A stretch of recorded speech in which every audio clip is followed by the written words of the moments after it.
Okay, Chapter 6 review. Start right from the beginning. Number 1. Find the sum of the measures of the interior angles of a polygon with 11 sides. Well, we had a little formula that we did. The sum means we add up all the measures of the interior angles of a polygon, which would be this.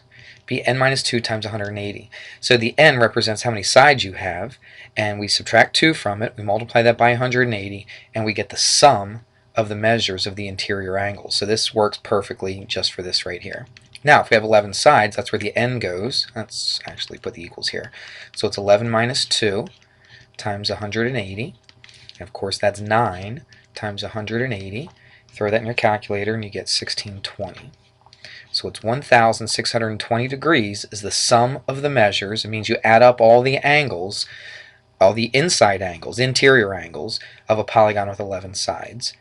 Take 11 minus 2 times 180, and there it is. Number 2 says the measure of an interior angle of a regular polygon. This is a little different from number 1. A regular polygon means all the sides and angles are exactly the same. Well, I should say this, that all the sides are the same and all the angles are equal to each other. Okay? So of course an angle is not going to equal a side, but all the angles are the same and all the sides are the same. So anyway, the interior angle, one of the interior angles is 144 degrees. Now what I'm going to do, I'm not going to draw the whole entire polygon out. I'm just going to do a little rough sketch of it. This might not even be to scale, but I don't really care. But this is one of my interior angles of this polygon. I don't know how many sides there are because that's what they're asking for.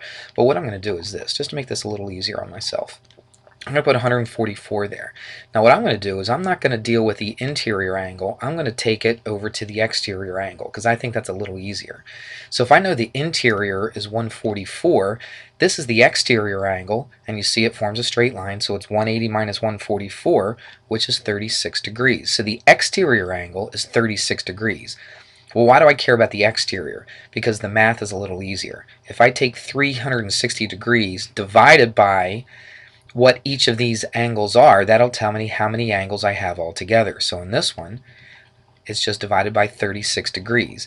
You do the division and you get 10. That's how many exterior angles you're going to have, which is going to be the same number of sides that you're going to have. So there's 10 angles, which means there's 10 sides, and that's how we do it. Find the exterior angle, take 360 divided by 36, and then that's 10. Because if you remember, 360 divided by how many sides you have gives you each exterior angle.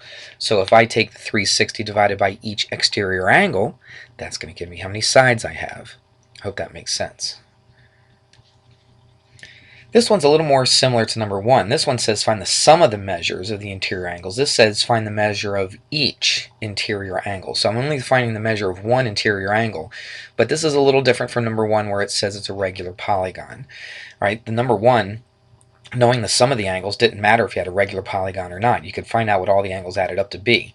But if it's a regular polygon, that means all the angles are exactly the same, all equal to each other. And so we have 16 sides. So what I'm going to do is I'm going to find the sum of the interior angles first. Then I'm going to take that divided by how many sides I have, 16, or that's the same thing as the number of angles. So I'm taking the total number of angles, dividing it by how many angles that I have, and that's going to tell you each of the interior angles. So I'm going to start off just like I did with number 1, n minus 2 times 180. I'll put the numbers in this time though. So it's 16 minus 2 times 180. Now what does this number give us? This gives us the sum of all the angles. I want to find just each angle, just one of them. All right, so if I have 16 sides, I got 16 angles. This tells me what all my angles add up to be. I divide that by 16, by how many angles I have, and now I've got each one of those angles. Again, providing that they are equal to each other, and they are because this says it's a regular polygon. So I throw this in my calculator and I get 157.5 degrees, and that's each angle. If I have 16 sides, each interior angle is going to be 157.5 degrees. Okay, number 4 says find x, or solve for x. Well, we have a parallelogram right here, and I believe on the test it might say this is a parallel. Actually, you don't even have to say it's a parallelogram, because if you look at this, see the opposite angles right here? They're exactly the same. This is 2x plus 8, this is 2x plus 8. these opposite angles are the same. So if the opposite angles are equal to each other, this must have to be a parallelogram. We had a theorem that talked about this. But we want to find x. We're not going to set 2x plus 8 equal to 2x plus 8. Try it. You're not going to get anything. Everything will cancel out. So what you have to remember on a parallelogram is the opposite angles are equal, but also these are called the consecutive interior angles. These angles that are next to each other like this, they add up to 180. Okay, they're supplementary to each other. That's what we're going to use to figure out what x is equal to, is understanding that this angle and this angle are supplements of each other. I was thinking about giving you some background information with parallel lines and stuff, but we learned that way back in the day. Let's just solve the problem. So let's do this. Let's take, Alright, one day I'll remember to fix that pen thing. Every time I stop a video, I always forgot I have to reset that thing. Anyway, let's do this. This is going to be 6x minus 4, and we're going to add it to 2x plus 8. We're going to set that equal to 180. Remember, they're supplementary to each other. Just do the math. So it's 8x plus 4 equals 180. 8x equals 176. Subtracted a 4 from both sides. Divide both sides by 8. And x is supposed to be an 8. So 176 divided by 8 is 22. And that's all you have to do. You just have to solve for x. You don't have to find what the angles actually are. You just have to find what x is. Alright, these are all dealing with parallelograms. They tell you they're parallelograms. You just have to find the values that they ask for. So you're solving for A and B in this problem.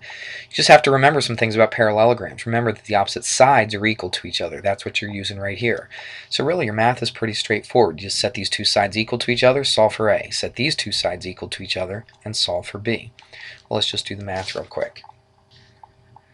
Alright, so let's go 3. Oops, that's an ugly 3. Let's try it again. So 3a minus 4 equals a plus 2.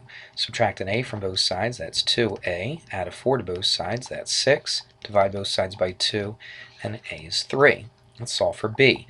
Set these two equal to each other. So I'm going to go 2b equals b plus 1. Subtract a b from both sides, that's a b. You're just left with 1. And there's your answer for that. Let's go to this. We talked about this in the other set of problems where we said the opposite angles were equal to each other. This time they're not written exactly the same. Even though the angles are equal to each other, we can actually write them equal to each other and then solve. So let's do the 2y first. 2y minus 40 equals y plus 10. Let's solve for y. Subtract a y from both sides. 2y minus y is y. Add a 40 to both sides, and that's 50. That's all you have to do for that one. Let's solve for x now. Now this is a little different. What we're going to do here is y is 50, so what's this angle right here going to be? Well, this is going to be 60 degrees because 50 plus 10 is 60.